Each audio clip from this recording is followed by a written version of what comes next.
Welcome into the Lucas and Lucas podcast.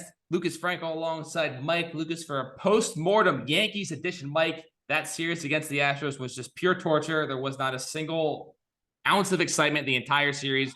One of the most just least enjoyable playoff series I could ever remember as a Yankee fan. There was just never a moment during the entire thing I felt they had any chance to win.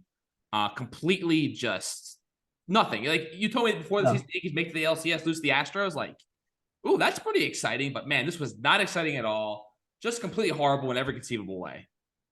Yeah, it was demoralizing. As you said, there were very few morsels of enjoyment to take out of that series. They got virtually one hit the entire game in game two or game three, whatever that was. They got one hit.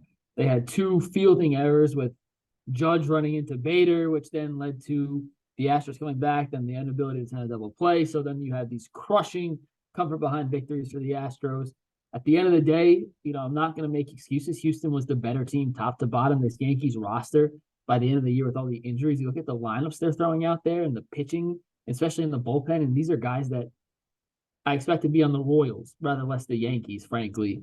So I'm not shocked by the result. The Astros were the better team, and they certainly proved it in a 4-game sweep. But just the way they lost night after night after night, they couldn't get anything going. And yeah, it sucked. And I hate the Astros, and I have a bunch of Houston fan friends who are just annoying. And man, it sucks. Thank God for the Giants and the Jets. Thank God. We'll get to that in a second, but things are about to, I think, take a little bit of a nosedive here for the Jets here in a little bit. But we'll get to that in a second. So let's run through game by game real quick. Game one, absolutely winnable game for the Yankees. Harrison Bader hits a home run. You're feeling great. They have a great opportunity in the third inning. And then Josh Donaldson and Matt Carpenter both strike out. With, I believe, runners on second and third, one out. And after that, Houston ends up tying the game. They take the lead, and everybody looked back. In game two, the Yankees made one mistake. Alex Bregman hit a 3-run home run, and I believe in the eighth inning, Aaron Judge hit a ball that off the bat. We were like, oh my God, he just gave the Yankees a lead. And Kyle Tucker makes a catch right at the wall. Probably wouldn't have been a home run, but might have been a home run. We're not 100% sure, but either way, if that ball is, a foot further away, it's Yankees win game two. And then in game three, Harrison Bader, like you said, Aaron Judge run into each other. They drop the ball. Next batter hits a home run. And after that, Mike, I was just like, why are we even bothering with this series? They should have just forfeited right then and there, because as soon as something like that happens, the fact that Cole even pointed was like, I got you. And then the next pitch, he clearly doesn't have him because he gives up a home run.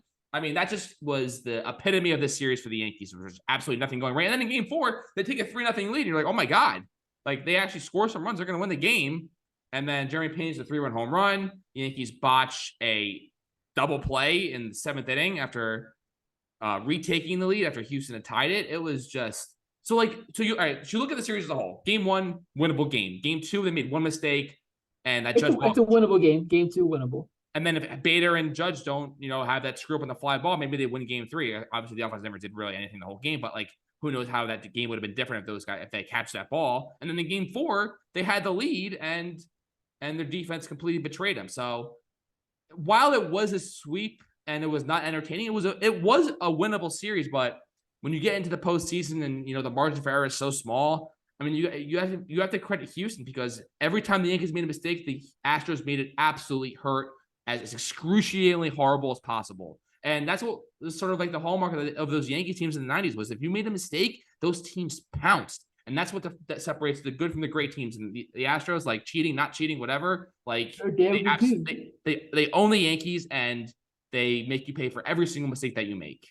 And you can't make mistakes when you have guys like Josh Donaldson, when you have guys like IKF, and Higgy the guys at the Oswaldo Perez, these Cabrera. guys. Oswaldo Cabrera and Oswald Peraza. Sorry. I literally combined two names into two players into one, but when you have that as the bottom of your lineup and you're missing guys like Benintendi, you're missing guys like LeMahieu, you're missing guys who you thought in this position you'd have in the lineup, that turns your lineup from 4 or 5 deep to 7, 8 deep. And that changes the whole complexion. The Yankees are virtually giving away 4 outs at the bottom of their lineup every time, which makes it easy. Not easy to one-hit a team, but a lot easier when you have these guys who have no playoff experience, who frankly are subpar bats. And yeah, Donaldson can run into one every once in a while, but he strikes out 79% of the time. I can't stand him. Matt Carpenter's home run or bust. Oswaldo Cabrera hit the big home run against the Guardians, did he do? I don't think he had a hit in I the don't think he did Astros anything. series. Yeah, maybe he So got one hit in the series. yeah, so it's like these guys are so unproductive at the bottom of the lineup. You're putting all the pressure on guys like Judge and Stanton and Glaber and Rizzo, and none of them had a good series. And it's not an excuse. You expect those guys to perform. That's why they get paid the big dollars. But you're carrying an entire lineup on 4 players, and that's not a sustainable recipe for success against arguably the best pitching staff in baseball. Yeah, Houston's pitching is just absolutely insane. Every single guy they have just is completely, literally untouchable. Verlander was roughed up in the first game of the division series against the Mariners, but after that, their pitching has been completely Unhittable. They went 18 innings and they didn't give a run. Yeah, I mean, the Mariners did too, but I'm just saying, like, to do that, the Yankees bullpen cannot pitch 11 innings and not give up a run. Every guy that went out of the bullpen throws 99 on the black. It was impressive. And it sucks because the Astros are the most. Can't stand them. I like Yordan Alvarez just because he's awesome. But him. I can't. I mean, he kills the Yankees, but Yordan did nothing. He had one like notable hit the entire series. That was a single in Game 4. I believe they give him the lead, and that was his only like moment of the series. He did nothing. Altuve did absolutely nothing. Like, it was guys like Jeremy Pena that killed him. Yeah, it's crazy. It makes it so much worse. The Astros like have Carlos Correa, like an all-world shortstop. They're like, all right, we don't need him. We got this guy Jeremy Pena. And Jeremy Pena is probably even better than Correa. Like, it's not fair. It is absolutely not fair that they could just do that. And you made an interesting point that hindsight's obviously 2020. No one really brought up this point. Like, a compromised DJ LeMahieu would have been better than Josh Donaldson. Like, Josh Donaldson should not have even been on like the roster. He's unplayable, absolutely unplayable. Just the whole idea of him even making contact was like, if he would have just made contact a couple of times, like, I would have been like, oh my God, amazing. But he couldn't even get the bat on the ball. That was one of the most horrific playoff performances I've ever seen from any player ever. And Matt Carpenter, I mean, like, I know that, he had a couple moments during the regular season where I had a really good regular season for the Yankees, but like his timing was just so off. He couldn't hit water if he fell out of boat either. I know they were trying to like hoping he would maybe run into a home run, but it clearly wasn't happening. And he couldn't touch anything that was happening. And Mike, to me, this team is a reflection of the manager, in my opinion. Like, there's no character. Like, you see what the Phillies are doing. Like, those guys are going absolutely crazy after everything. Like, this team has so much grit and determination and fight. This Yankees team just didn't have it. They had a little magic early in like May and June. Like, you think, oh my God, this team might have something, but then they just they hit a wall almost and never really were able to get back on track. And there's no identity, I feel like, with this team. It's just like, let's hope Stanton and Judge hit home runs, and that's really what they, sort of rely upon. And Aaron Boone, I just think they just need a new direction. Like, they've been doing the same thing, rinse and repeat, with Brian Cashman. Brian Cashman been the general manager of the Yankees since 1998. Like, we were in kindergarten.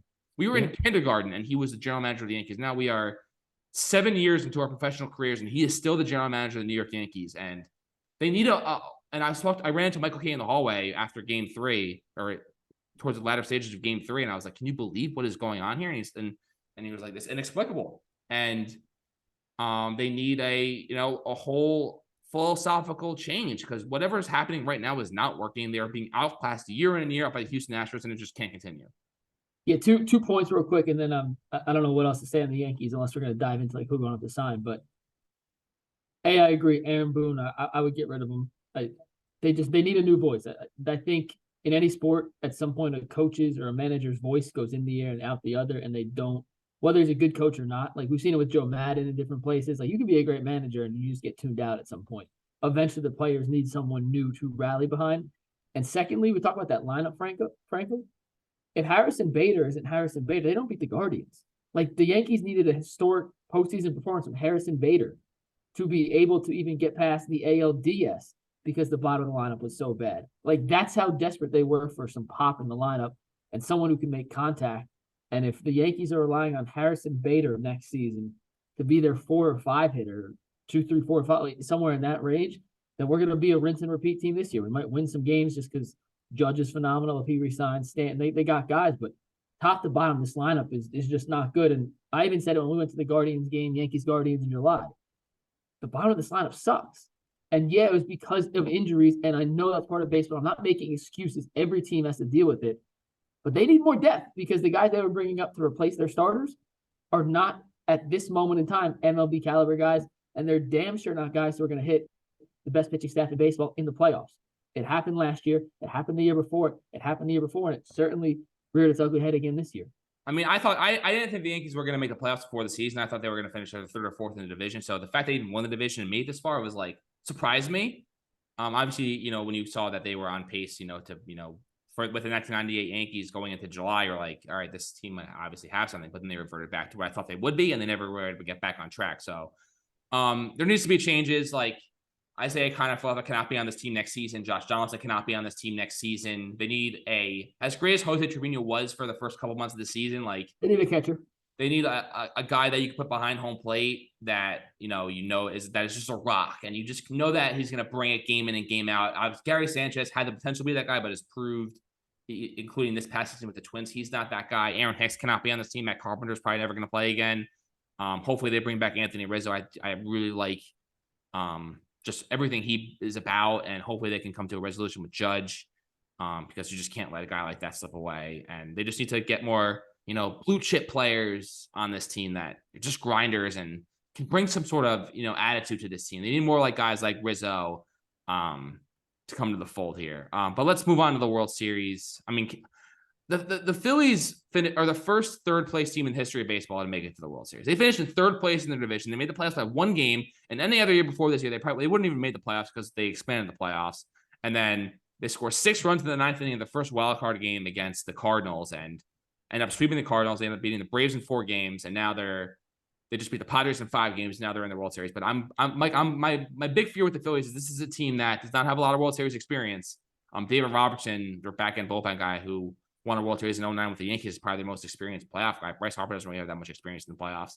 But I think this layoff during the week here is going to really slow down their momentum and the Astros, they've been there. They've been in this situation a million times. They know exactly what to do. The Phillies are sort of the hot team that, would love to play, Tuesday night. That would have been great for them because they could just keep it rolling. But now, all of a sudden there's this slowdown. There's no games. And I think that will end up killing their momentum here. And I think the Astros are going to win.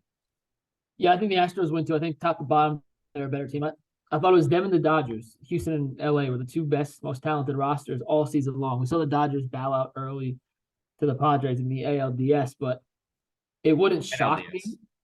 Sorry. It wouldn't shock me if Philly won, just because baseball is all about momentum. The Braves last year. And I think that momentum's going to get slowed down by this week off. I agree. I'm just saying the hot team sometimes can beat a more talented team. We saw the Braves last year were under 500 midway through the season. They get scorching hot. They end up winning the World Series, despite the fact they lose Acuna and some other guys to injury. So, it wouldn't shock me, but I just look at the Houston pitching staff and their bullpen, and I don't see them giving up more than 3 runs more than once or twice in the series, even to a good Philly lineup. I think their pitching's that good. I'm picking Houston in 5. I don't think it's very close. I mean, we'll see. I in 2019, I thought with Verlander and Cole, I didn't think the Nationals had any chance to beat the Astros, but the Astros have lost their last 2 World Series appearances to NL East teams, so that's one thing that's working against them because they lost to the Nationals and the Braves in the last 2 World Series appearances. So that would make me a little nervous if I was an Astros fan. Moral of the story, I hate watching any postseason series in baseball that does not include the Yankees. It's just I don't really enjoy it. But it is what it is, and I just can't wait for it to be over so we don't have to think about it anymore. Moving on to the NFL, we will start with the New York Football Jets. Jets are 5-2. Their win total before the season was 5.5 wins, excuse me. So they're going to go over that, which is pretty amazing because you look at the schedule before the season, you were probably thinking maybe this team's not going to start out 0-7, and here they are 7 weeks for the season. They're 5-2. It's pretty remarkable, but now the injuries starting to pile up. Breece Hall torn ACL. Elijah Vera Tucker torn triceps. Both those players are done for the year. Breece Hall was going to win Offensive Rookie of the Year, and he was going to win in a landslide. He's an absolutely really good, really just good. Absolutely an animal for the Jets. He had scored a 62-yard touchdown against the Broncos, and then shortly after on a toss, which didn't even look like that dirty of a play or that just a football injury. He just got, I don't know, I guess rolled up on and torn ACL, done for the year. Then they traded for James Robinson. If we would have done this podcast and Breece Hall was still healthy, I would be a lot more optimistic about where the Jets are going. But I feel like with the way Zach Wilson is playing and losing Breece Hall, Zach Wilson's going to have to step it up because he has not done pretty much of anything that you look at and you're like, wow, he's got signs of, being a great NFL quarterback. I guess he still has potential, but I'm just not sold on Zach Wilson at all. And I'm not sure if he's going to be able to pick up the slack without a Breece Hall to rely upon. Yeah, when you draft a guy number 2, you draft him with the hope that he can carry a franchise. And we've seen now the Jets, Robert Saleh, Woody Johnson. Who's the GM again? What's his name? I'm drawing a blank. Joe Douglas. Joe Douglas. They've put together a competent winning roster. And the last ingredient is that quarterback. They invested an extremely high draft pick in Zach Wilson. But he, due to injuries, rookie year, it's only 18 games in his career. We've been seeing exactly what he's capable of. And now it's do or die time. I think you guys are way ahead of schedule. The Jets were not expected clearly by a Vegas win total of 5.5. You have 5 already. Weren't expected to be here. So the rest of the season for you guys, I'm not saying it's cake, but this is a true evaluation. Is Zach Wilson the guy or not? Or can he show us that he has the traits to be that guy? Because at this point, the rest of the roster is in place for future success. And you look at some of the other guys Joe Douglas has drafted. Sauce Gardner, stud. Breece Hall, stud. Elijah Vera Tucker, stud. Jermaine Johnson, he's looked decent when he's played. Hasn't played a ton. Was Quinnen Williams a Joe Douglas pick? Was that before Joe Douglas? I want to say that was his first draft. Quinnen Williams, stud. Like you have Elijah Moore, whole different situation. But there are Garrett Wilson, stud. You guys have a lot of pieces to work with now. It comes down to, as we see with the Browns, you can have all the pieces if you don't have a quarterback. Frankly, it doesn't matter. Is Zach Wilson the guy? And that's what these next 10 games will be used to determine, Frankel, because if he's not, you go find the guy because you have everyone else under contract on rookie deals. This is when you can splurge and spend on a quarterback to make up for some of those shortcomings on the rest of the roster. You know what? I think what happened was, Mike, I think Mike Maccagnan handled that draft. And then right after that draft, the Quinnen Williams one? Right. I think that was technically a Mike Maccagnan pick, but then Joe Douglas took over like a couple weeks later. So like that was one of those. That was when I was like reached like pure panic for the Jets franchise, was when they let Mike Maccagnan handle the whole draft. And then we're like, all right, now we can get rid of him and bring in somebody else to handle him right after the draft, which made absolutely no sense. But that's a good pick though. Yeah, I mean he's been incredible. So we'll see what happens here. And then like we said, it's put up or shut time for Zach Wilson. But maybe this is the kick in the butt that he needed to show. All right, now I got to really take matters in my own hands. And the Patriots, I'm shocked that they Bill Belichick, the way he handled the quarterbacks last night was insane. That's Bill Belichick's always been a guy throughout his whole football life who is a man with a plan and sticks to it. And he clearly panicked by taking out Mac Jones. It's hilarious listening to him post game and being like, that was the plan all along. And just the face he puts on and his lack of just what's the word, like his lack of just communication with like sort of what the hell's going on with that quarterback situation was pretty shocking to see. Not really shocking, but just the lack of transparency. It was like, dude, he's saying nothing. He's giving us no answers. He's like saying this was the plan all along to play Mac Jones for 3 series and then put in Bailey Zappi. It was just bizarre. But the Jets haven't beat the Patriots since 2015. They've absolutely owned them.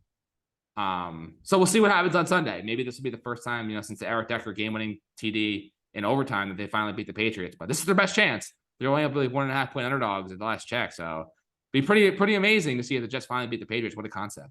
As soon as you think the Patriots are done, they're back. And as soon as you think they're back, they're not as good as you think.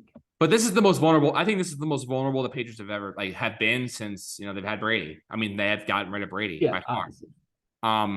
As for the Giants, I mean, they're 6-1, but you obviously have a better vantage point of this than I do. But for me, Mike, they're winning games, but they're not dominating. No, they're the worst 6-1 team of all time. Okay, but I mean, Daniel Jones is, I'm trying to pick him up in fantasy. He's, doing what needs to be done for them to win games, and he's making plays. I think he's doing a little more than Zach Wilson right now. Saquon Barkley seems to be all the way back. Their defense is doing just enough.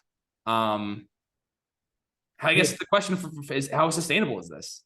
It's not. I mean, I don't. They're going to make the playoffs just because it's almost impossible not to make the playoffs when you start 6-1. But they're not good. If they're good enough, they're scrappy, they're feisty, but they're not a good football team.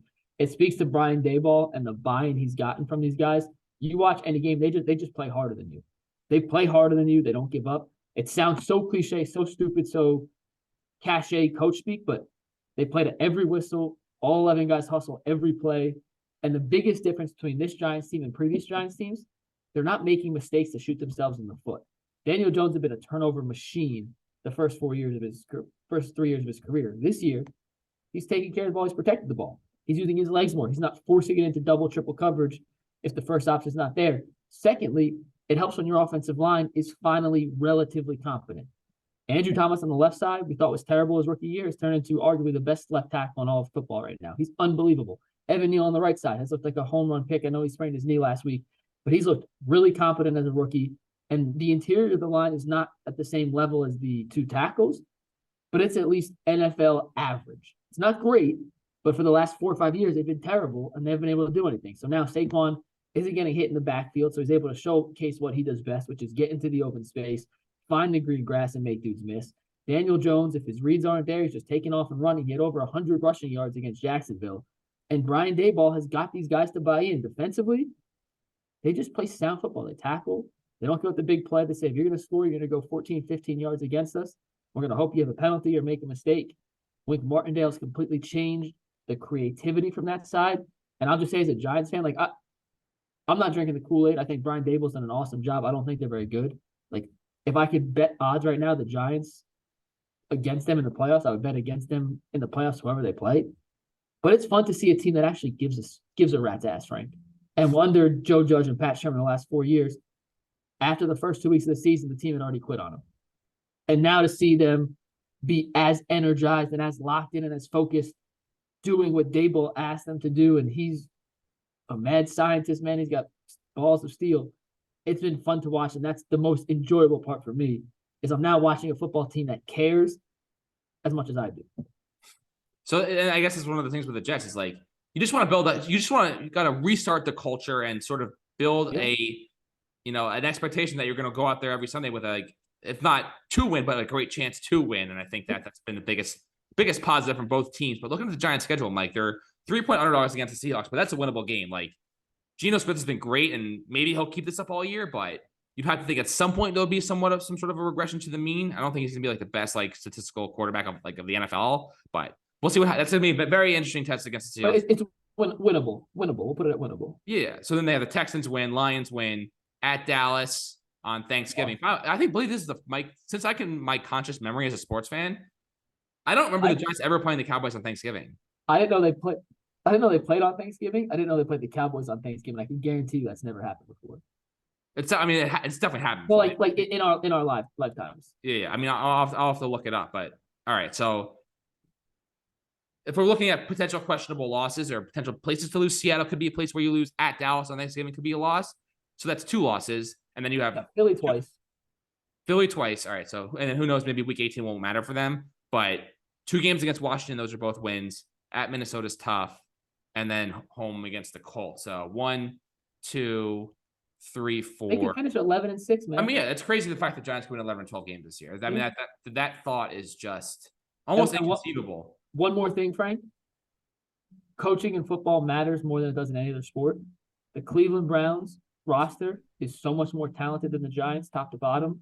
If you were ranking players and just picking who's the best player, outside of Saquon, you may take 4 or 5 Browns before you take anyone else on the Giants. Maybe Andrew Thomas in that range, but Myles Garrett, Nick Chubb, Denzel, like these guys are getting paid way more money.